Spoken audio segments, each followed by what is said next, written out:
Cet ancien directeur commercial est issu d'une grande famille aristocratique, propriétaire du château de Septème depuis près de 250 ans. Un magnifique château à 40 km de Lyon, construit entre le 9e et le 16e siècle, est classé monument historique.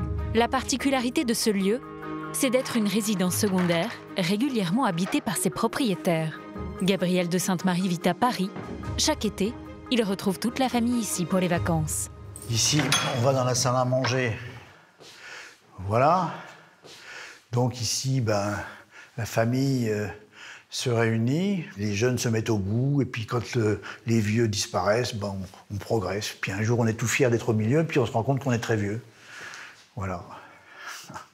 Et maintenant, je suis au centre. Gabriel de Sainte-Marie est l'aîné de la famille. Mais aujourd'hui, celle-ci s'est tellement agrandie que le château n'est plus gérable. La question de la transmission se pose. Plus on est nombreux, plus ça devient difficile de se mettre d'accord sur une direction à prendre pour cette propriété. Qu'est-ce qu'on veut en faire? À 25, aujourd'hui, on y arrive, mais pas toujours facilement. Génération suivante, on sera plutôt côté de 60. C'est pas simple. Donc, il faut trouver une solution qui soit un compromis acceptable pour tout le monde. L'objectif final de tout ça, c'est que la famille reste unie. Vendre le château serait la pire des solutions, chacun ayant ici de nombreuses attaches sentimentales. Les chambres ont toutes des noms, qui en général font référence à la personne qui l'a occupée le plus régulièrement. Ça, c'est la chambre de Suzanne.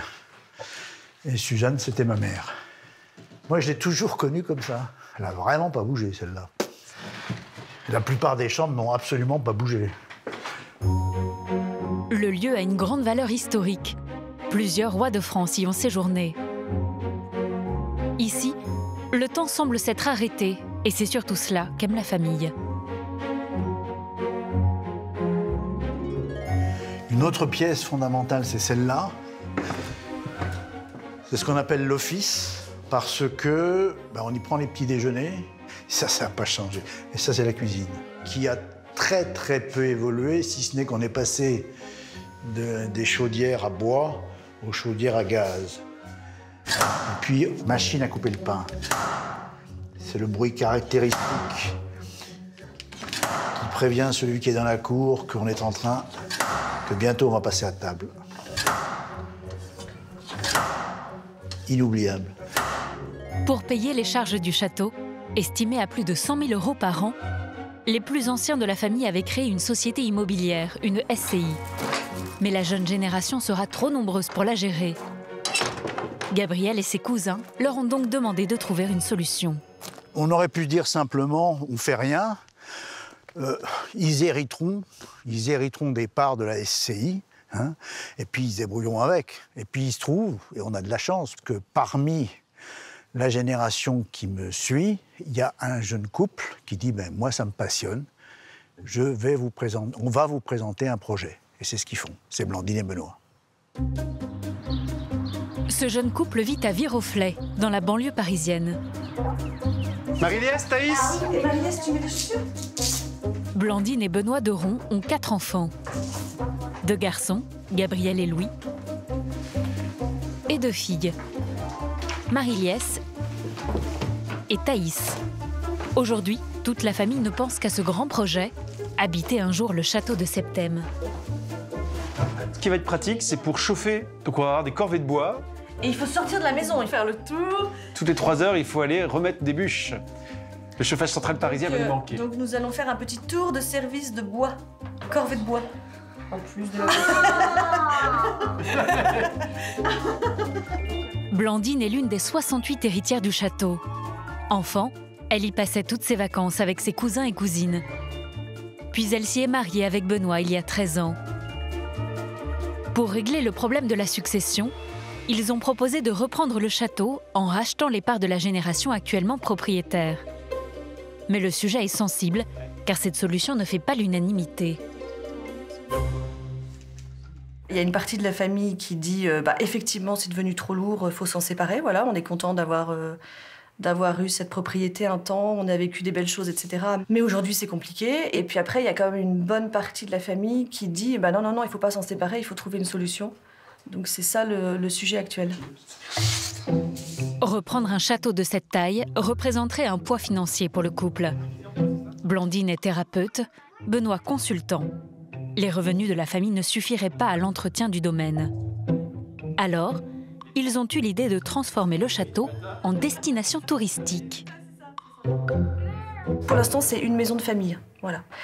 Et on sait aujourd'hui que garder un lieu comme ça en maison de famille à 99%, on va dire, c'est pas viable. Et qu'il faut y adjoindre une activité commerciale pour avoir des revenus. Transformer le château familial en attraction ouverte au public toute l'année, le couple a peur que cela ne plaise pas vraiment à la famille. D'autant que Benoît n'est pas aristocrate. Pour moi qui suis arrivé dans la famille il y a seulement 12 ou 13 ans, c'est difficile en fait d'arriver dans une telle maison. Je pense qu'on ne s'en sentira jamais vraiment propriétaire dans le sens de notre maison particulière d'aujourd'hui. C'est pas comme si on achetait un bien neutre, une entreprise, voilà, il y a l'affectif en plus. Pour réussir cette succession, Blandine et Benoît doivent donc trouver un compromis qui convienne à toute la famille. Quelques semaines plus tard, à Septem, après de longues négociations, un accord a enfin été accepté par la génération de Gabriel de Sainte-Marie, l'oncle de Blandine. Aujourd'hui, il a rendez-vous avec Benoît chez le notaire de la famille. Salut Benoît. Bonjour Gabriel. Ouais, ça va. Très bien. Bon, on va y aller. il faut aller signer. Le point final d'une longue histoire. Ouais. Comment vous vous sentez tous les deux? Eh bien, concentré, parce que je me dis, est-ce que j'ai bien relu le document? C'est parce que je représente quand même une famille, c'est pas que moi. Donc si jamais j'ai fait une bêtise, j'ai pas vu quelque chose, c'est toute la famille que j'entraîne. Moi, je suis ému, hein, ouais. Et puis de savoir que Blandine est avec nous depuis Paris. Voilà, donc maintenant, il va falloir qu'on y aille. Benoît est intimidé de traiter avec l'aîné des héritiers du château. Dans l'étude, ils sont reçus par le notaire du village. Voilà, donc on se voit pour régulariser l'acte de la cession du château. L'accord qui a été trouvé précise que si les membres de la famille acceptent de céder leur part du château, en contrepartie, elle pourra continuer à y passer tous ses étés. Un accord plutôt inhabituel qui a l'air de convenir aux deux parties. Oui, c'est assez particulier, effectivement. Ben, écoutez, c'est assez certaine émotion quand même. Hein. Je viens dans cette propriété depuis que je suis né, j'ai 70 ans, vous voyez. Et maintenant, je garde un droit d'accès, ce qui me va tout à fait. Enfin, je suis très content que ce soit monsieur et madame Deron qui reprennent ça. Je pense qu'ils ont du talent et l'énergie qu'il faut. Enfin, j'espère. On va donc pouvoir passer à la signature. J'ai regardé dans les archives. En 1000 ans, Septem a été vendu 3 fois. C'est la 4e fois en 1000 ans. Aujourd'hui, les actes de vente sont signés sur une tablette numérique. L'avantage, c'est que ça permet de faire que 2 signatures au lieu de faire la signature sur toutes les pages. Monsieur Deron, allez-y. Donc, signature dans le cadre, s'il vous plaît. Déglutis. C'est le moment. L'instant est historique. Une deuxième signature, s'il vous plaît. Les signatures sont enregistrées. Reste à les reporter sur l'acte de vente. Donc, dès que le message va s'afficher, vous serez propriétaire du château. Mais encore faut-il que l'informatique suive. Et visiblement, ce n'est pas le cas. De quoi y voir un signe pour l'oncle Gabriel. C'est la connexion Internet. C'est la connexion, en fait. Il faut que Il y a une réticence quelque part, ce sont les ancêtres qui résistent. Les forces de l'esprit, comme dit l'autre. Les âmes qui errent dans le château de Septem sont en train de se dire quand même, qu'est-ce qui se passe? On va pas laisser faire ça. Qui cesse de ronde d'abord? Mais au bout d'un moment, Internet est rétabli et la vente est effective.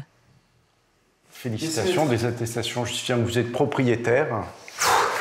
Vous recevrez votre acte d'ici quelques semaines.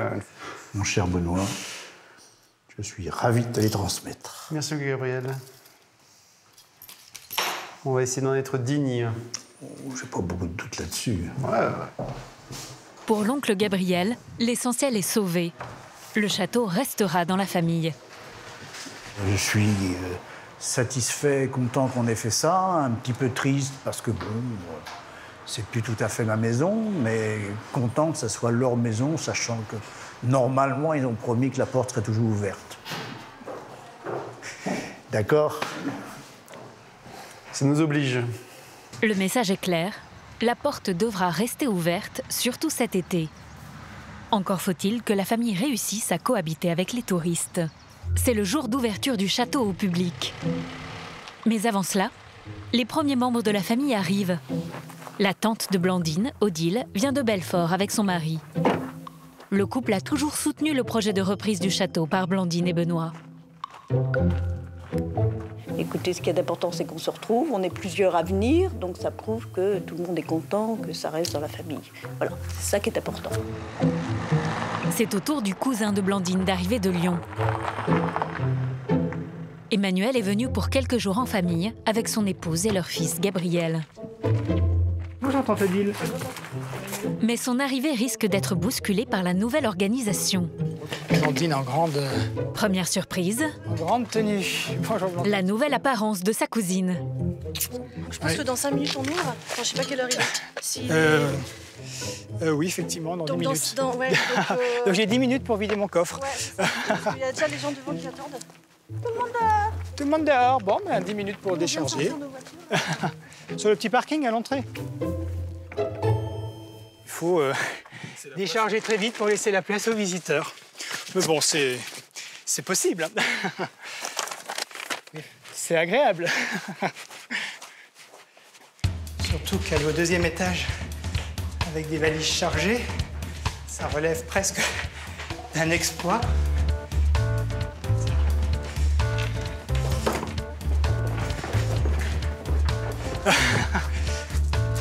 Ouais, c'est sportif, l'arrivée à Septem.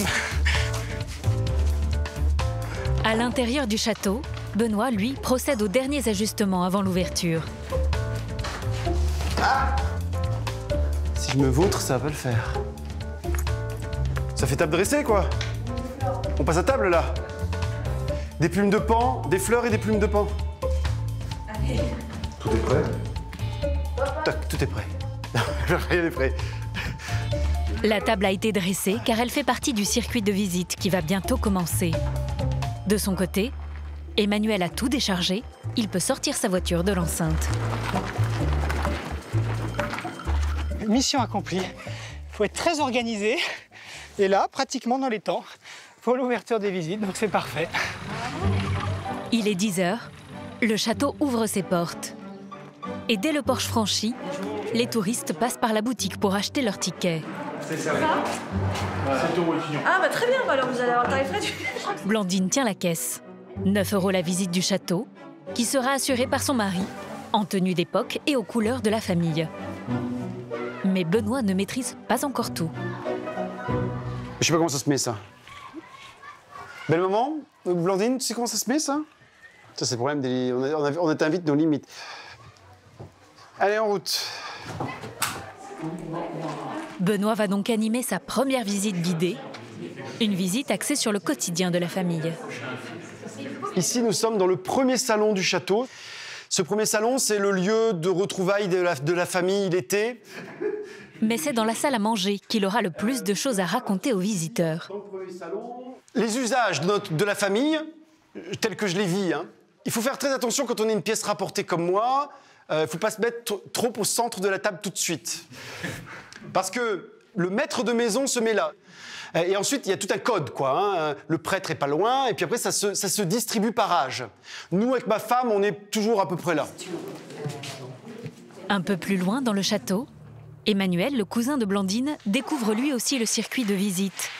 Et notamment celui du grand salon auquel la famille est si attachée.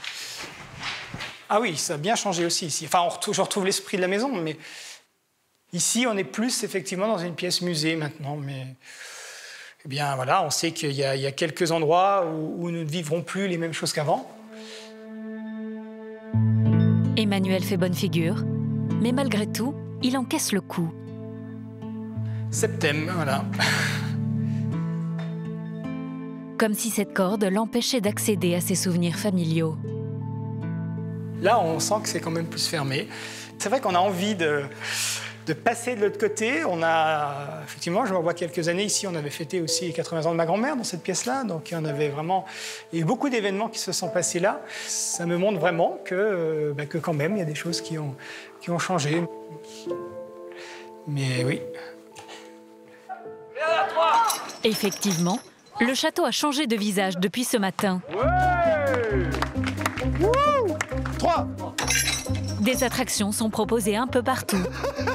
Tir au trébuchet, travail sur le cuir, atelier de calligraphie. Les visites s'enchaînent et le public déambule dans les salles du château,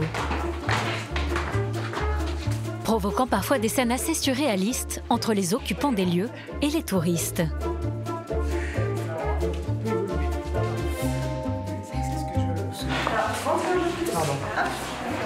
Déambuler, comme je vous l'ai dit, la famille se retrouve pour prendre le café. Ça fait partie du décor, exactement. La famille vient de s'agrandir tout d'un coup, là. Il y a énormément de monde, c'est merveilleux. C'est vivant. Personnellement, ça me dérange pas. Il est maintenant 19 h. Les visiteurs quittent le château. Si, Violetta, bye bye. Bye bye. Oui, bye bye. Bye bye, King. Au revoir à votre santé. Ah, bah, très bien. Au cours de l'été, la famille a repris possession de son château. Tante Odile et son mari s'occupent de dresser la table, mais comme chaque soir, ils doivent d'abord enlever la vaisselle exposée pour les touristes. Emmanuel, lui, est chargé de remettre de la lumière. Nous mettons les chandeliers avec les bougies pour les visites, et là on est un peu plus moderne. Lorsqu'on utilise la salle à manger, en utilisant les moyens modernes. Des moyens modernes très relatifs. Ici, l'électricité date du siècle dernier. Pour dresser la table, Tante Odile a ses petites astuces. Le centre, c'est le poêle. On part de là. C'est autour de cette grande table que toute la famille a appris les bonnes manières. Cela vaut pour la génération d'Emmanuel, comme pour celle d'Henriette, son autre tante. Normalement, c'est fourchette couteau comme ça. Si vous voulez, ça c'est vraiment ce qu'on nous a appris ici. Enfin, appris même pas, mais c'était comme ça. C'est vrai que du coup, chez moi, j'ai tendance à refaire pareil. Et ici, il y avait, là, la sonnette. On appuyait dessus avec le pied pour appeler les personnes qui montaient les plats après. Voilà. Ça ne marche plus? Non, elle a dû être débranchée maintenant, parce que maintenant, c'est nous qui montons les plats. Même si le château n'est plus tout à fait ce qu'il était du temps de leurs ancêtres, ici, rien ne semble avoir changé depuis des années. Comme le son de la fameuse trancheuse à pain. Petit, c'était la folie de jouer avec eux. Et on a toujours dit de faire très attention à ne pas se couper, etc. Au moment de passer à table, la place centrale, qui doit revenir normalement aux propriétaires des lieux, c'est-à-dire à Blandine et Benoît, est proposée aux plus âgés de la famille, l'oncle Philippe, le prêtre. Un détail anodin, mais qui est en fait très révélateur. Ce qui est un peu surprenant, c'est qu'on pourrait penser que comme nous sommes propriétaires, les choses ont changé. En fait, pas du tout. Moi, je me retrouve comme les étés précédents. Les anciens président la table et on se déverse selon les âges à droite et à gauche de la maîtresse de maison, en fonction de son âge. Et moi, je me trouve à cette place-là, qui n'est pas la place du propriétaire, et ça me va très bien. Je suis très heureux, au contraire, que tout soit comme avant. Devant cette grande tablée, Blandine et Benoît peuvent se réjouir. Ils ont réussi leur pari. Au final, malgré les touristes, la plupart des habitués du château sont venus passer leurs vacances à Septem, comme si rien n'avait changé. Il y a tout de même un membre important de la famille qui n'a pas voulu venir cet été et qui est pourtant très attaché à ce château. Celui qui a transmis Septem à Blandine et Benoît au nom de sa famille. L'oncle Gabriel a mis un peu plus de temps que les autres à revenir ici et a accepté de voir le nouveau visage du château familial. Malgré tout, il n'a aucun regret pour cette succession. Quand on a un truc comme ça, il faut essayer de le laisser quelque part dans la famille, même si c'est plus tout à fait comme avant. Il y aura certainement une souffrance, il n'y a pas de doute. Mais bon, il faut minimiser tout ça. Et puis, petit à petit, j'espère que tout le monde sera convaincu que c'était une très belle solution. Si Septem est un exemple rare d'un héritage familial réussi, c'est avant tout parce que certains l'avaient anticipé.